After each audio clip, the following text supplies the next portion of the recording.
Hi, this is your CyberPath. We're the podcast that helps you get your dream cybersecurity job. I'm Kip Boyle, and I'm an experienced hiring manager of cybersecurity professionals. This episode is available as an audio-only recording in your favorite podcast app, and it's also available as a video on our YouTube channel. So just go there and search for your CyberPath podcast. Our previous episode was a replay of a guest lecture I did for an undergraduate class on the topic of cybersecurity management. Now, whether you work in cybersecurity now or you plan to, you'll be part of an organization's cybersecurity program, or it might be called an information security program. Well, this time I'm sharing the question and answer portion of the session.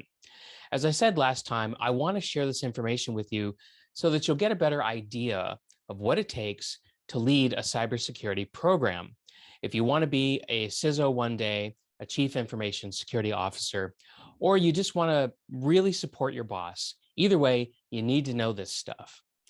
Okay, before we get to the training, the Q&A, I want you to consider grabbing our free guide, and it's called Play to Win, Getting Your Dream Cybersecurity Job.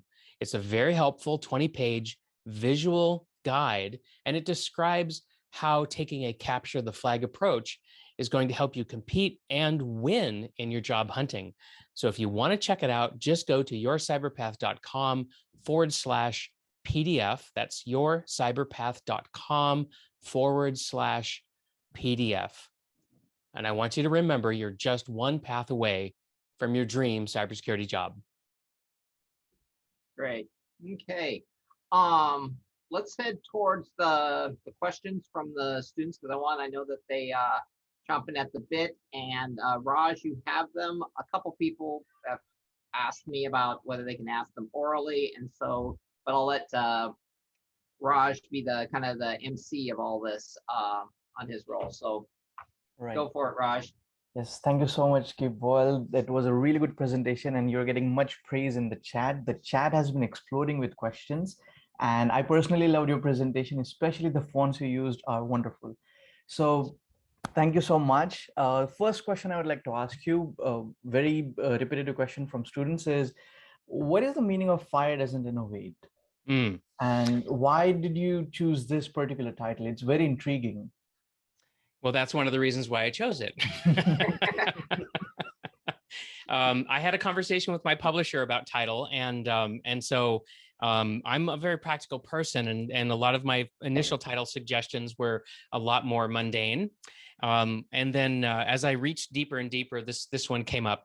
The idea here is that fire is a wonderful static risk that we can use to illustrate how cyber is a very different risk. And so what I'm trying to do here is I'm trying to quickly capture the reader's attention and make them realize that fire is immutable, which is to say it needs heat, fuel, and oxygen. Those are the three ingredients to fire. And if you can prevent those three ingredients from coming together, or if a fire breaks out, if you can remove one of those ingredients, then the fire will go out, it'll stop. And so that's why we have all kinds of well understood ways to use fire at scale. We don't experience cities burning down anymore because fire gets out of control, which used to happen in the 1800s in US American cities. And so now that we understand fire very, very well, a big fire is a rare event and often is deliberately set. But cyber is nothing like that. Once you think you understand what cyber risk really is, you think, oh, I know what the ingredients are. As soon as you get that figured out and you develop a mitigation for it, well, fire doesn't suddenly figure out how to burn bricks or burn asbestos or what have you, but cyber criminals will figure out how to get around your mitigations. And if you think about passwords, just as one example, 20 years ago, nobody used password, or the passwords they used were incredibly simplistic and they never changed them. over the past 20 years, we've evolved from that regime. And so now we have to have complicated passwords. Our passwords need to change on a regular basis. And now people are telling us don't use the same password twice. And we have passphrases and password managers and two-factor authentication. And so I hope you can see that over time, we've had to change the way we handle credentials because the ability of cyber attackers to exploit us has increased over time. Right. That's a wonderful analogy. And it again goes on to saying it's not the tool, it's the user, how he uses it. So Correct. Wonderful. The next question, segueing into the password manager, you said, is there are so many password managers and so many apps and softwares which are coming along. And with Google Chrome trying to make it easier, and even the policy statements they're making is that we want to render password useless so that the user can log in immediately. So what are the risks involved in that? And should a individual user be concerned, and how they can protect themselves against that? Yes. So this is a common question that I get. And I think there's a fundamental misunderstanding about software with respect to security functionality. So the way that you should evaluate software that's going to perform a security function is fundamentally different than the way you're going to evaluate software for any other function. And I'm not including nuclear power plants. I'm not including space flight in what I'm about to say, because those are life safety situations, and the way you would evaluate that software is even different. But thinking about commercial grade software like a word processor or a web browser, your primary concerns there are, is it easy to use? Does it render web pages with high performance and with a lot of fidelity? And how much do I have to spend for it? But the way you buy software that's performing a security function, your number one question is it attack resistant? That's your number one question. All other considerations are secondary. So is it easy to use? Does it not cost much? Is it open source? Is it closed source? All of those things are secondary. And I see people making great mistakes by not realizing this fundamental difference in approach. And so what I would tell you is that password managers that are primarily intended to provide convenience are not the password managers that you want to use. You want to use one that, of course, is convenient, but primarily one that is going to actually safeguard your passwords. And most browser-based password managers, that is something that you find that's pre-built into a web browser by the people who made that web browser, are known to not provide adequate protection. And so if you want to go get a password manager that is more robust, the two that I would recommend right now, and there may be more, but these are the two I know, 1Password. So the number one in the word password is a wonderful choice. Another good choice is called Lastpass, Lastpass. Now, I have some problems with some of the things Lastpass has been doing lately. I think their Android app is not a good choice because they've added some additional code to serve up ads and to do and to track usage because they're trying to monetize that product. And I think that just creates unnecessary attack surface. So I'm not as much of a fan of Lastpass as I used to be, but I still think overall they're a better choice than using a built-in password manager in a random web browser. So I hope that helps. That does, and that also makes me question whether I should stop using Google Chrome's password manager. I don't use it, and I don't recommend it. Right, I see. Now we have one student who personally wants to ask you a question, so I'm going to unmute him and he will ask you a question himself. All right. Hello, Professor. My bad. Hello, Mr. Kip Boyle. Thank you very much for your presentation. I found it very engaging, and I must say, if you can keep a university student engaged in your entire presentation, I'm sure you have no problems in your field of work. Thank you. So my question is, from a business perspective, how do you, when you advertise yourself, when you advertise your, let's say, consulting services to companies, how do you actually balance between informing your potential clients on the dangers, the potential dangers, and avoid at the same time avoiding seeming like you're maybe exaggerating or that you're trying to scare them? Because I mean, and an example, for example, is hand soaps. at a time where, I mean, to us, it's very common to wash our hands, hygiene and all that. But, let's say in the 1800s in America, when it just came out, you want to tell people to use, hand soap, buy your product. But at the same time, you don't really want to scare them, right? Because I'm sure you can mention some actual occurrences where somebody, maybe they got their hands dirty, they ate food, and maybe they got some kind of bacteria killed them. Yes. At the same time, you don't want to scare them, right? Right. Okay, so excellent question, and so yes, and this is absolutely an issue that I pay attention to, and you'll find a lot of security products being sold on the basis of fear. This is a very common sales tactic. You'll see it a lot, and you know what? To a certain degree, fear will motivate somebody to make a purchase, but not everybody. Not everybody responds to fear in the same way. And this is why I talk a lot about senior decision makers and how to get them to respect that there really is a threat and to take it seriously. Senior decision makers are very cynical buyers, and they don't tend to respond to fear. So what I do is I tend to talk about I just tend to give them the facts, quite frankly. And I also tend to give it to them in the form of stories.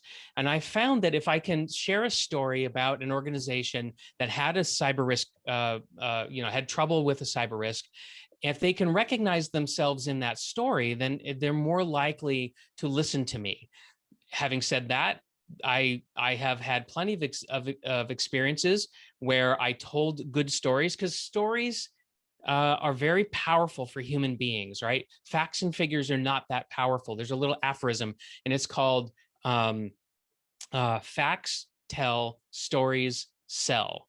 Yeah. So you want to tell a lot of stories, but if they don't resonate with the person that you're trying to connect with, stop.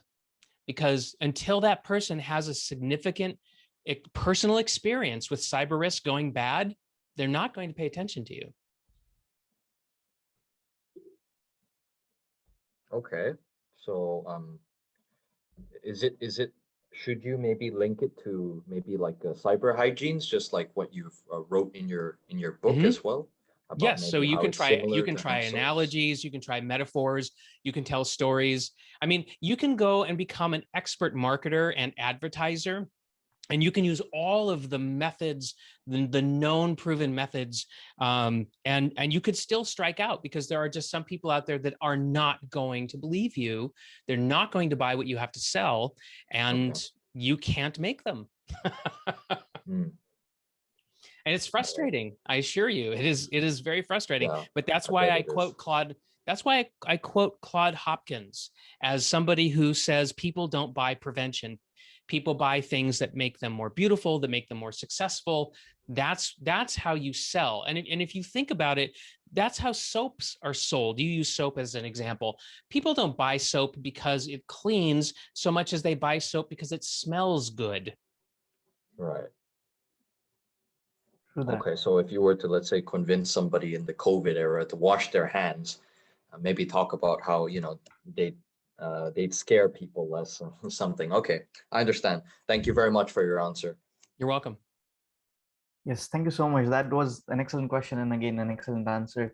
I also want to segue that into the next question, which is where we talked about that fear sells, and that's how the marketing strategy of many companies is to sell your security solutions.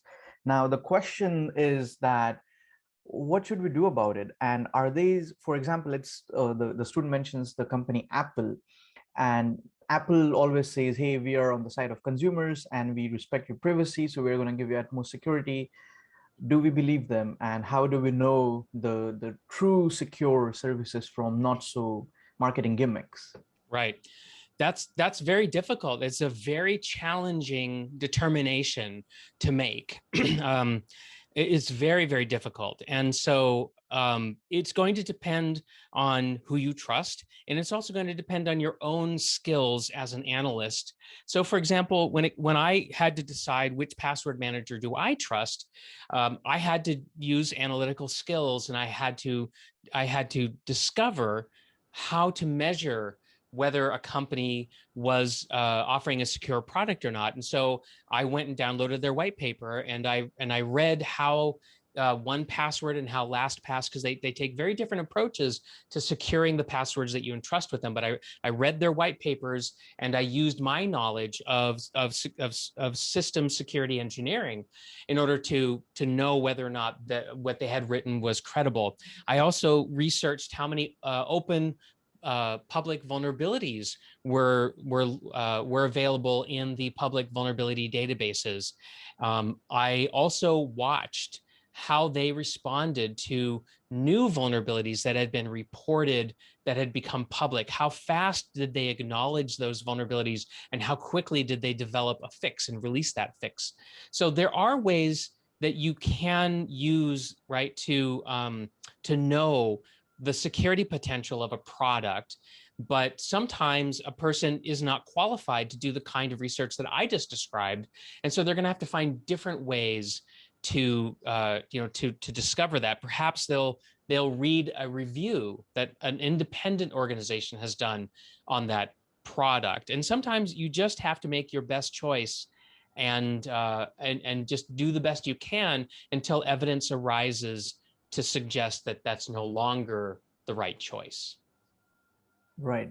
Excellent. That's just like how we should always test our assumptions, whether we're on the right track or not. Now, that being said, with the third-party softwares, for example, Zoom, initially it had many bugs and many Zoom raids and all that. Similarly, there are many companies which are sending patches, but sometimes hackers could get in there, like it happened with the antivirus software, where the patch itself was infested with the viruses. What should a user be capable of doing to detect whether he's been attacked or not? Because sometimes there could be a lurker. The system could have been hacked, but we may not know it. How do we detect that? So the detection of cyber criminals and cyber attackers in general, whether they're part of an organized crime gang or whether they're an agent of a government, is extremely difficult, very difficult, probably one of the most difficult challenges that we have in our discipline right now. And the way that you would know is going to vary depending on whether it's your personal tech that we're talking about or whether it's an organization's computer network, right? And so, the way you do detection is going to vary. A lot of the malicious codes these days that you are to be most concerned about endeavor to make as few visible signs that you're infected as they possibly can, and that makes things extremely difficult. And so the essential 8 is what I keep coming back to, because I believe that those 8 practices provide the greatest practical protection that you can bring around yourself and that you can bring around your organization. And I'll say a couple of specific things that you might want to think about. So as an individual, you are going to want to avoid doing things like on your mobile device, you don't want to add apps that don't come from Google Play if you use Android, or that don't come through the Apple Store if you use iOS. Not that those stores are infallible, but a lot of these side-loaded apps are just brimming with malicious code. Same for downloaded software. If you don't want to spend money to buy Adobe Acrobat or Photoshop and you instead download a cracked piece of code, you're way more likely to get exploited by doing things like that. Okay, so a lot of times we can stay out of trouble just by avoiding dangerous practices. One dangerous practice that I tell everybody to stay away from is the use of public Wi-Fi. To me, you have no idea for any public Wi-Fi that you use. You have no way of knowing whether it's a well-run network or whether it's a entirely exploited and dangerous network. And I liken it to a swimming pool, a municipal or a public swimming pool. When you approach the swimming pool, you have no idea whether it's been sanitized correctly. And so, you just don't know. And so in the case of Wi-Fi, it's very easy to avoid public Wi-Fi in most cases by using your mobile hotspot. And you'll get better performance anyway, because you're not sharing the bandwidth with anybody. Now, in terms of an organizational detection method, there are 2 things that I recommend to my customers. One is the use of a honeypot And there are many technologies out there that you can get. You can make your own honeypot, or you can purchase appliance-based honeypots. That's a great choice. Another choice is it's called EC Hunter, and what it does is it specializes in detecting the advanced persistent threat beacons that are used to once you exploit an organization, to maintain access to that organization. And so so I would highly recommend those two technologies if you're trying to detect people on your data network that don't belong there. I see. So the hunter becomes hunted with the trap we set as a bait. That's great. Right. So now you mentioned the distinction between individual level and on a organizational level. On individual level, would you say that using practicing those hygienes, 8 hygienes you mentioned, and additional layer of antivirus softwares with VPN, would that be enough for individuals? I believe so. I would add the password manager, and let me caution you about VPNs. A virtual private network is a security software, and so what I find a lot of people, the way they go wrong with a VPN is they use free VPNs. That's not a good idea. In almost every situation, a free VPN is not going to protect you. You'll end up with a false sense of security. The only VPNs that are really worth using from a security point of view would be the one that's provided to you by your employer or your school, because that's a professionally run virtual private network that is not trying to generate revenue. A lot of these consumer grade or free VPNs, the reason they're free is just the same reason why Facebook is free, because you're the product. Right. And so they're typically selling your browsing behavior, and their security mechanisms are typically awful and easy to break. Yes, and I mentioned that in yesterday's lecture. You are the product. Thank you for reinforcing that, Kip. It's true. Yeah. Do you recommend something, like, if you're like, these are students here, do you have a recommended VPN that you think is better than the rest, or a couple? Well, I think if you're willing to avoid public Wi-Fi, I don't think you need a VPN, because your mobile hotspot is going to provide you with a dedicated circuit onto the internet. What I find most students want a VPN for is because they want a location shift so that they can access entertainment.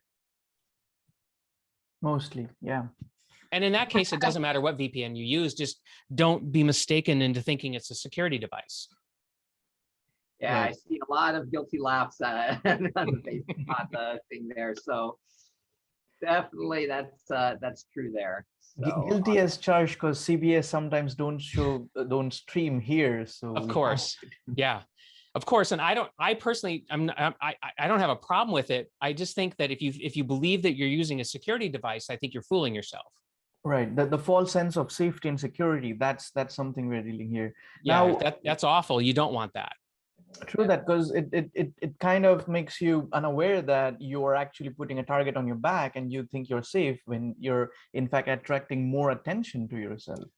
Yes, that's right. Correct. And I think in general, when it comes to bad things that could happen to you in in this profession, is a false sense of security is deadly, absolutely deadly, because you think you're secure, and in fact, not only you not secure, but you're in fact vulnerable, and so you're getting the exact opposite with no awareness whatever. Right, yeah. That's right. Now, let me use a follow-up here for a second, Raj, just on Professor Proctor, since we're talking about this, because another thing out there is, I mean, when you're the product, which web browser to use? And I'm seeing a lot of stuff that's actually saying, go over to something like Brave and use a search engine like DuckDuckGo. And I note that in Brave, it actually gives you, if you want to go incognito, you can actually go into using Tor.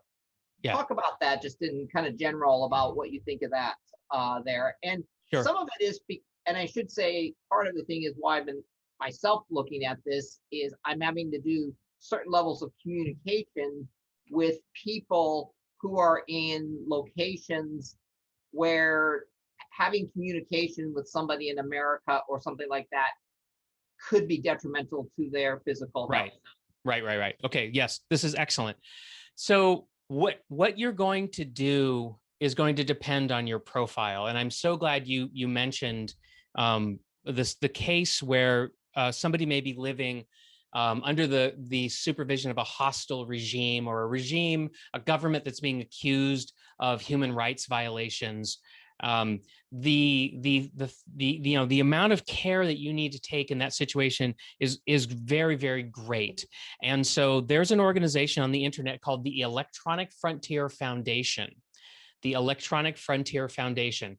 And if you go to their website, they will provide you with a thorough, practical, and complete guide to protecting yourself online when you find yourself in that kind of a high stakes situation. You know, you could just be engaged in civil disobedience in the United States, and you may need to use some of the methods that they recommend, simply so that you won't be tracked so easily by law enforcement.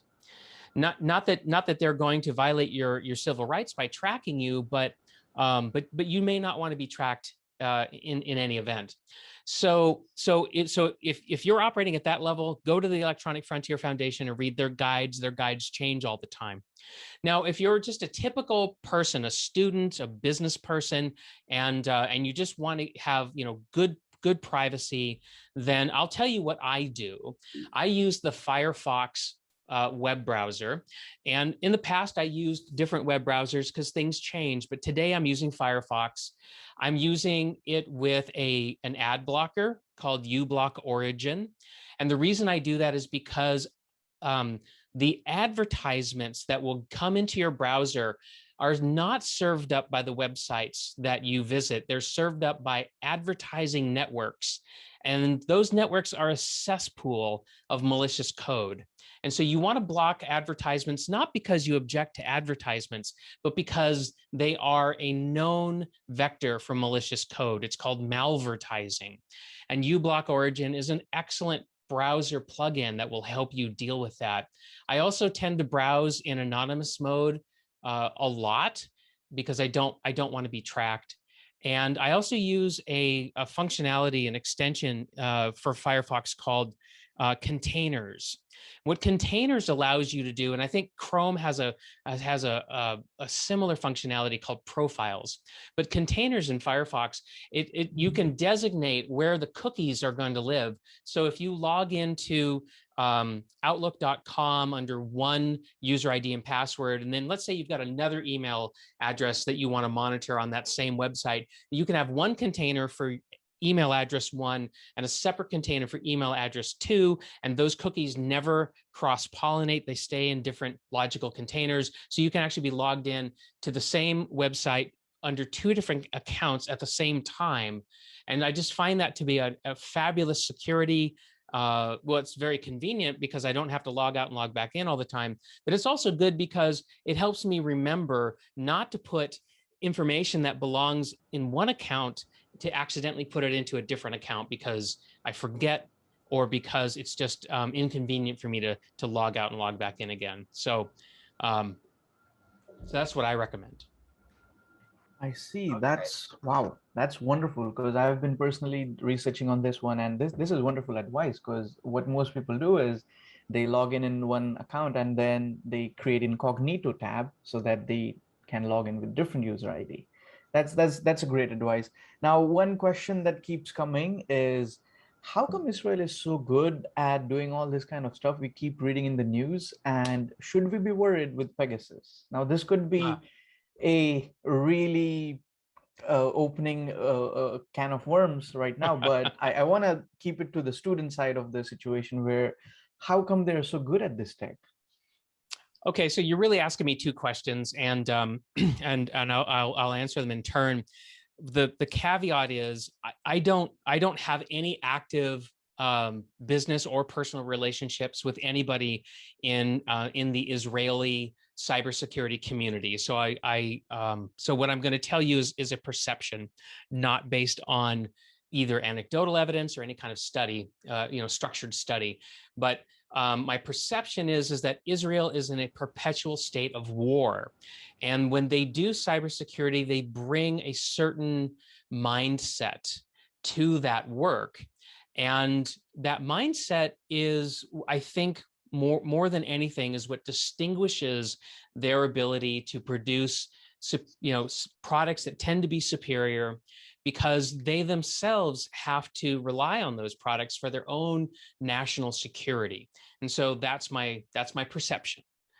Now, as to Pegasus is generally, and technologies like it are generally used for the purposes that I alluded to earlier, where you would want to go to the Electronic Frontier Foundation. It's typically used in high-end scenarios where you're an oppressive regime and you need to monitor civil disobedience, intellectuals, reporters, people who come to your country as part of a non-governmental organization. So a typical student should not expect that they're going to be targeted for that type of surveillance. Right. I see. Wonderful. So that being said, that was about Israel. Now let me move to a different continent. What do you think about Japan? Do you think Japanese companies are in a better position, or they're insulated because they are part of the world, but they have their own paradise island here, or because the language is different, it kind of insulates them in some way? I don't believe that's true. I am now speaking as somebody who has been to Japan, has done business with Japanese companies on cybersecurity projects and products, and my observation is that they don't have any inherent advantage that I've ever observed. I think that that they are just as vulnerable as anybody connected to the internet can be. I don't think they're especially vulnerable, but I don't think that they're especially set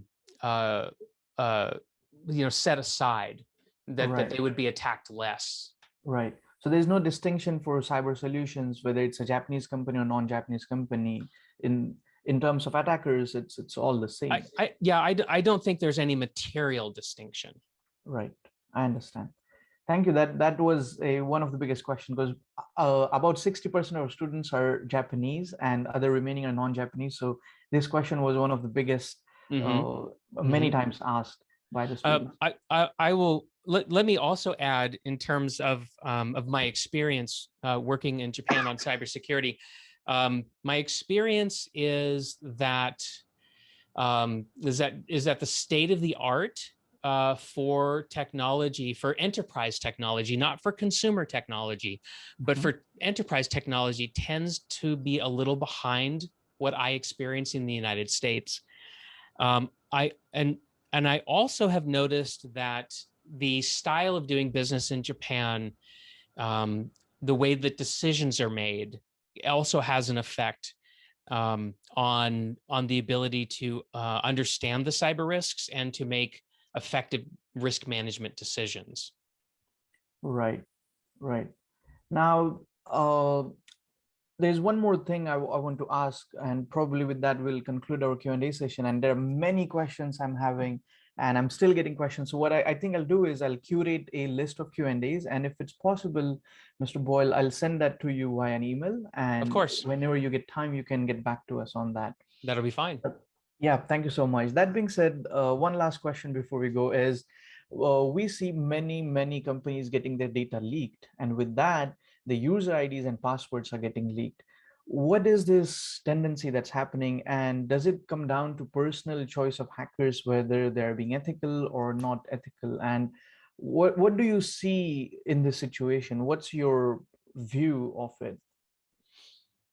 Well, I'll acknowledge that there are a lot of data leaks happening, and I think the difficulty, of course, is that the controls that will either fail and allow data leaks or will resist cyber attack and data leakage are outside of our ability to influence or monitor. And so we have to take risks in terms of who we trust. with our data. And sometimes we don't have very good choices because we have to do business. And sooner or later, we do have to trust. We have to choose somebody, and often many different organizations to trust with our personal information.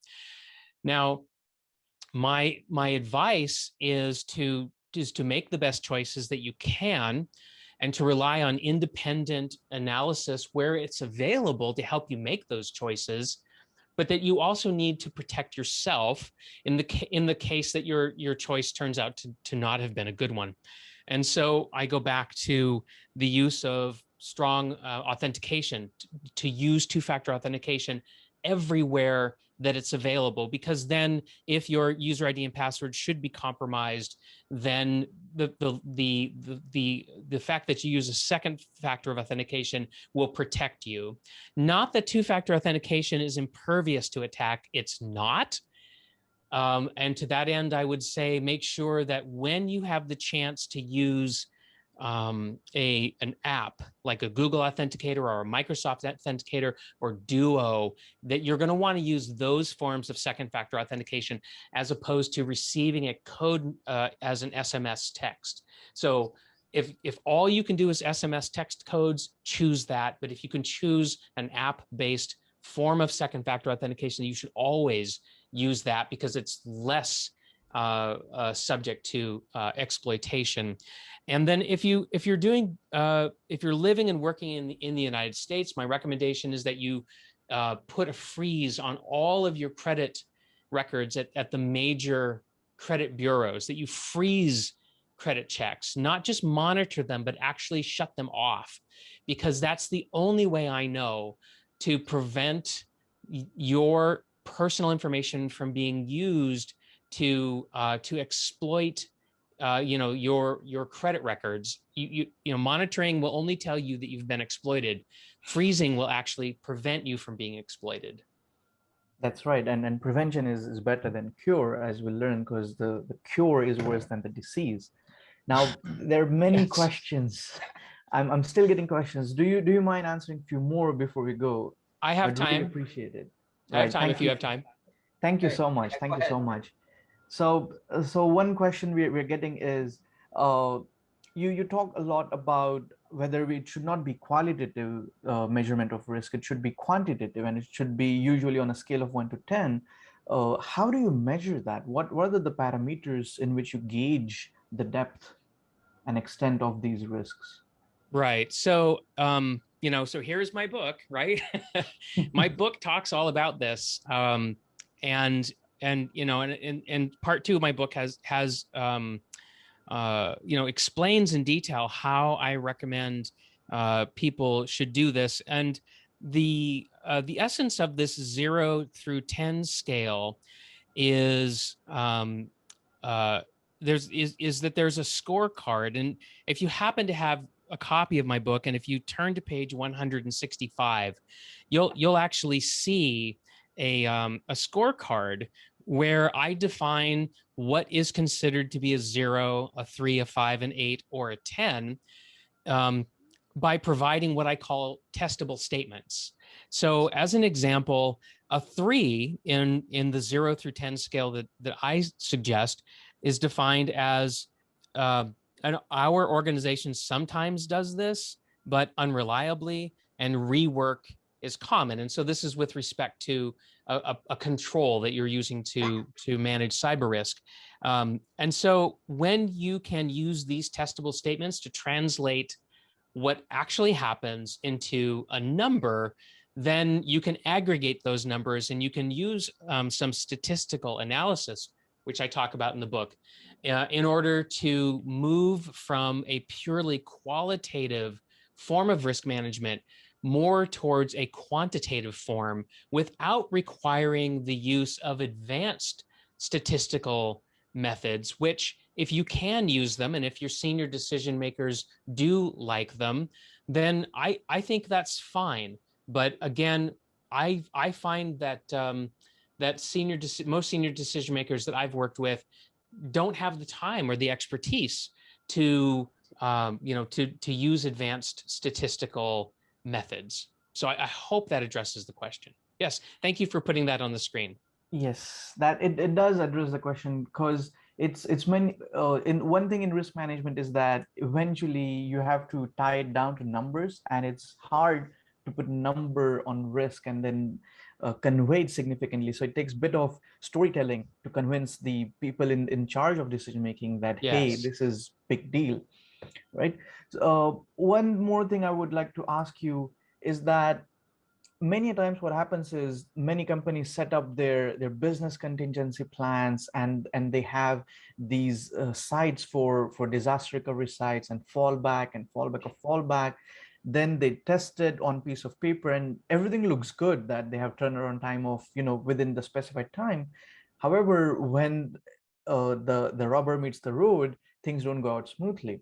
So do you think there is a lack or lethargy in senior management, where they do invest in these technologies, but they don't keep up or they don't follow up? Mm-hmm. My observation is that this goes back to, in part, this idea of negative visualization, the allocation of some time and energy to thinking about what could go wrong and how one would respond in a situation where something went wrong. A lot of the disaster recovery and business continuity programs that I've observed are in place because there was a legal mandate or a regulatory requirement, and I would characterize those programs as being weak, and as being designed primarily to check a box on a checklist, as Right. opposed to provide genuine protection to the organization in the case of a failure, or in the case of a cyber attack. But then I also want to say that that even in an organization that, with sincerity and with sufficient resources, commits themselves to doing the best plan that they can, may still find themselves in an actual situation where the plans are not good enough. And so that gets back to a saying that I believe in very much, which is that plans are worthless, but planning is everything. So the act of planning is how you will prepare for a situation that you cannot plan for. That's right. That's right. Thank you so much for that. That was really illuminating. Uh, one last question before we go, and this is truly the last question I'm going to ask. Yesterday we had a bit I believe a dark discussion that we are the product of all these IT softwares, and Pegasus is there, and this is happening and that's happening. And there was this general feeling that, is it already over? Do we still have some ray of hope, or we are almost finished? Should this even all matter? Um, well, I haven't given up, so I'll say that. But I will say that that the situation is probably worse than we realize, and that it's going to continue to be difficult for quite some time. And so I think the correct course of action is to continue to do your very best, despite the fact that we are living in a gray zone. Very little of what we see is black or white, or is, can be definitively understood. And I want you to realize that we're living in a time that is genuinely revolutionary, that this is in fact the practical definition of a paradigm shift. I believe that the world is grappling with a change that is just as serious and just as fundamental as the advent of nuclear weapons. We don't understand cyber. We don't know how to manage it. We don't understand what the rules of cyber war are. we are living in a state of cyber war, and we don't understand its limits. We don't understand active defense, and we need to understand active defense. And we're just trying to figure it out. So this is the world we live in, and we just have to continue to be vigilant and do the best we can. Wow. Okay. Well, actually, to end on a bright note, I'm going to ask you to do something that you talked about telling a great story. Can you tell us like one great story with maybe some humor about the situation or what have you that kind of might illustrate a great point about this, everything we've talked about, but also put a smile on our face at the end? Sorry to put you on the spot like that. Yeah. We all have these funny stories that sometimes we hear, like. Well, I don't know if this is going to qualify, but this is kind of what's coming up for me, and I hope you don't think it's too self-serving. But recently, I was working with the chief technology officer of one of my customers. This customer is a professional sports team based in the United States, and we were dealing with a very tricky problem that had to do with mobile computing and and the security of their mobile devices. And we were unpacking the problem, and we were trying to understand it and analyze it and figure out what to do. And in the middle of this working session, he sort of took a moment and he looked at me and he said, "This is so complicated. I don't understand how small companies deal with this." Because he's not part of a small company. He's part of a well-resourced organization, and he's putting in a reasonable amount of care and attention to it.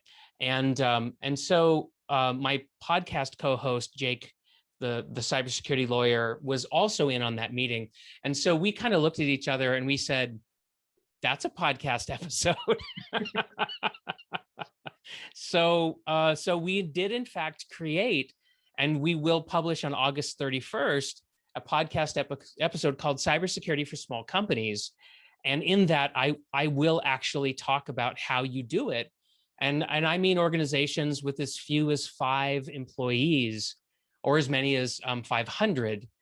The way that you do cybersecurity management for them is different than the way you do it for larger companies and for enterprises, but it absolutely can be done. And so sometimes, in the middle of my work, there's inspiration. Gotcha. Well, that's very good. Well, I want to thank you very much. I'll give my clap here to everything you've done. Everyone else can do the icon, whatever you want, but thank you very much for everything. I do appreciate it. Go get your dinner if you haven't had it yet or what have you, but I look forward. I know you'll probably get quite a few new podcast listeners out of this group here. Raj has put links to that and what have you. Yeah, and please join the audience. I would love to have you.